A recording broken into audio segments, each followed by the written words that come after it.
Hi guys, hello guys, welcome back to the movie నేను తెలుగు. ఈ రోజు వచ్చేసరికి అప్డేట్స్ పోయా, movie updates coming startup Hollywood movies. మనకి ఏదైతే రోబోట్ గారు మళ్ళీ మూవీస్లోకి వచ్చారో రాగానే డాక్టర్ డూమ్ క్యారెక్టర్ అయితే చేస్తున్నారు. ఆ క్యారెక్టర్కి $1,000 million అయితే రెమ్యునరేషన్ తీసుకున్నారు. అండ్ మన ఇండియన్ కరెన్సీలో ఎంతో తెలుసా? 800 crores+ అనమాట. అంత ఎక్కువ తీసుకుంటున్నారు. And coming to Mufasa trailer అనేది రిలీజ్ అయింది. పిక్చర్ క్వాలిటీ కానీ వాళ్ళ టెక్నికల్స్గా చూపించడం అన్నీ కానీ బాగా ఉంది. డబ్బింగ్ కూడా బాగానే ఉంది. కానీ వాళ్ళు ముఫాసా అవసరమా అని అనిపిస్తుంది నాకైతే మూవీ.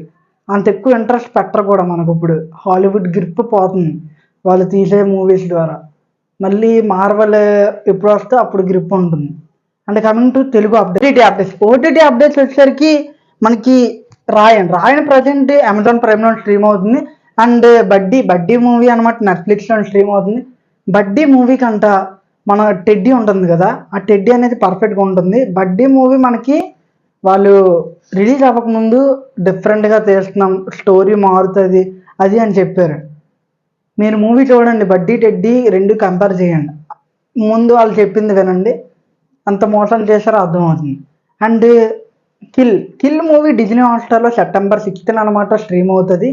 అండ్ ఈ మూవీకి మన తెలుగు డబ్బింగ్ ఉందో లేదో తెలియదు, కానీ హాలీవుడ్ వాళ్ళకి అనమాట రీమేక్ రైట్స్ అనమాట ఇచ్చారు. మన తెలుగుకి ఇస్తే చెడగొడేస్తారు అనుకోండి. రీమేక్స్ మన తెలుగు ఇండస్ట్రీకి అసలు సెట్ కావు. And coming to Vettaiyan and Kanguva, ఈ రెండు ఒక రోజునే రిలీజ్ అవబోతున్నాయి, క్లాస్ రిలీజ్. ఈ మూవీ వల్ల కన్గువా అనేది పోస్ట్పోన్ చేసుకుందాం అనుకుంటున్నారు. అంటే ఒక నవంబర్కి అట్టో డిసెంబర్కి అనమాట అనుకున్నారు. కానీ వేటయాన్ మాత్రం అన్ని పోస్ట్ ప్రొడక్షన్స్ కానీ అది కానీ అంతా కంప్లీట్ అయిపోతుంది, ఏ హైపు లేకుండా. నాకు వేటయాన్ మీద అంత నమ్మకం లేదు, కానీ కాన్గువా ఎందుకు పోస్ట్పోన్ చేయాలనుకుంటున్నారో, లేకపోతే వీళ్ళిద్దరూ డీలింగ్స్ మాట్లాడుకొని పోస్ట్పోన్ చేసుకుంటారో ఏదో చేస్తారు. కానీ కాన్గువా మాత్రం పోస్ట్పోన్ చేద్దాం అంటే ఫిక్స్ అయ్యారు, డేట్ మాత్రం కన్ఫర్మ్ అవ్వలేదు. అండ్ కమింగ్ టు నాగార్జున గారు ఇన్ కూలీ, అదే మన రజనీకాంత్ అండ్ లోకేష్ కనకరాజ్ వస్తుంది కదా, అది ఆ మూవీలో ఉన్నారు. అది ఒఫిషియల్గా మనకు అనమాట అతని బర్త్డే రోజు రిలీజ్ అయ్యింది. అండ్ ఇంకా క్యాస్ట్ చూసుకుంటే మూవీ చూడాలి అంటే మనకు తెలుస్తుంది కదా, ఆ క్యారెక్టర్స్ క్యాస్ట్ బట్టి వాళ్ళ మన ఎక్స్పీరియన్స్ చేస్తాం కదా వాళ్ళ యాక్టింగ్. దానివల్ల ఇంకా ఆసక్తి పెరుగుతుంది చూడాలి అని.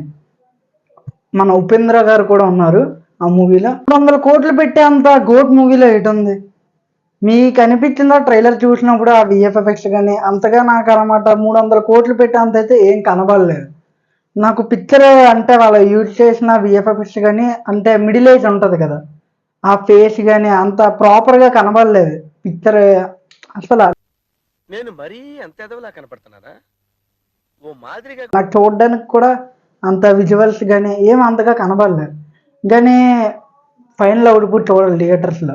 లక్కీ భాస్కర్ ఇదనమాట 31st అక్టోబర్కి అయితే పోస్ట్పోన్ చేసుకున్నారు. అండ్ కమింగ్ టు మత్తు వదలరా 2, ఈ మూవీ ఫస్ట్ అనమాట నీట్గా ప్రాపర్గా మంచి స్టోరీ లైన్ తోటి నీట్గా లాక్కొని వస్తారు. 2 అదే వాళ్ళ ప్రొడక్షన్ వర్క్స్ అనేవి చాలా బాగుంటాయి. అంటే వాళ్ళు యూజ్ చేసుకున్నారు నీట్గా ప్రొడక్షన్. కామెడీస్ కూడా ట్రైలర్లో చూశాను, ఒక ఎగ్జాంపుల్ చెప్తాను. ఈ బ్యాక్ సైడ్ ఉన్నది చూశారు కదా, అంటే ఇది ఆడియన్స్ బాగా అబ్జర్వ్ చేసిన వాళ్ళు ఉంటారు కదా, బాగా సినిమాది ప్రతిదీ వాళ్ళకి అనమాట ఈ మూవీ అనమాట పర్ఫెక్ట్ కామెడీ అయితే అవుతుంది. ఇంకో పక్క చూస్తే ఒక వైరల్ మీమ్స్ తోటి క్రాక్ చేశారు జోక్స్ అన్ని. అది ఈ మూవీ షెడ్కి వెళ్ళకుండా ఉంటే చాలు, అంటే బర్త్డే సినిమాలాగా ఉండకపోతే చాలు, చూద్దాం రిలీజ్ అయ్యాక.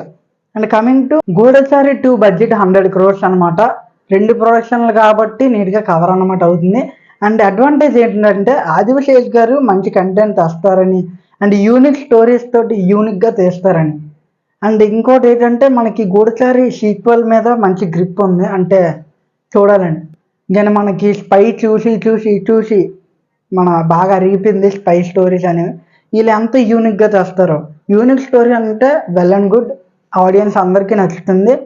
కాకుండా అదే కొత్త స్టోరీ తెచ్చారనుకోండి 100 crores కాదు కదా, 50 crores కూడా రావు భయ్య. అది స్వాగ్ ట్రేజర్ అన్నమాట. ఈ ట్రేజర్ చూశాను. ట్రేజర్లోనే ఒక వ్యక్తే కదా అన్ని క్యారెక్టర్స్ చేశాడు. అది ఆ క్యారెక్టర్స్ చేసినప్పుడు అంటే మంచి ఇంట్రడక్షన్ నాకు తీసుకున్నా బాగుండు. ఆ క్యారెక్టర్ వల్ల చిరాకేసింది ఆ ట్రేజర్ మొత్తం. అంటే నా ఈ 2024లో నేను చూసిన వరస్ట్ ట్రేజర్ భయ్య. Coming to Sandeep Reddy Vanga lineup. Sandeep Reddy Vanga present 2 years post production works అనేవి జరుగుతుంది. ప్రజెంట్ అయితే స్పిరిట్ మూవీకి ఈ 2 years ఆ release shootings busy. And next 2 yearsలో అనమాట యానిమల్ పార్క్ మీద ఉంటారు. ఈ రెండు కలిపి 4 కాదు కానీ 5 years చేసుకోండి. అండ్ ఇదంతా అయిన తర్వాత అల్లు అర్జున్ గారితో ప్రాజెక్ట్ ఉంది, అది చేస్తారు. అల్లు అర్జున్ గారి ప్రాజెక్ట్ విషయానికి వచ్చేస్తే త్రివిక్రమ్ గారితో, అటిలీ తోటి అండ్ బోయపాటి గారితో. బోయపాటి గారిది ప్రస్తుతం తీసేయండి.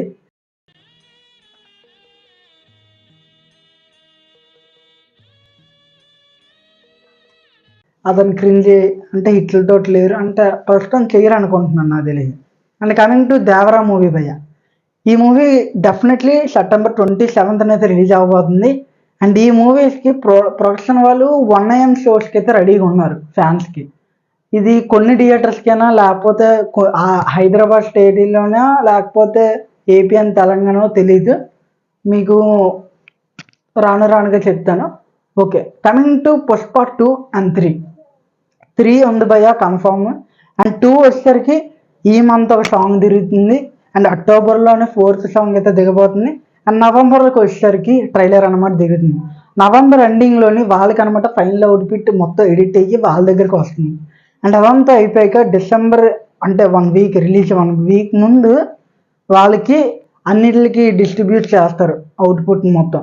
అంటే వాళ్ళు అన్నారు రీసెంట్గా మాకు చాలా టైం ఉంది, టైంకి నీట్గా వర్క్స్ అనేవి జరుగుతున్నాయి, డెఫినెట్గా December 6th అయితే రిలీజ్ అవుతుంది. అండ్ గేమ్ చేంజర్ కూడా డిసెంబర్లోనే క్లాస్ రిలీజ్ అవుతుంది అనుకుంటున్నాను, అంటే 2 ఒక రోజే. ఫర్ మోర్ అప్డేట్స్ మన ఛానల్ అయితే సబ్స్క్రైబ్ చేసుకోండి.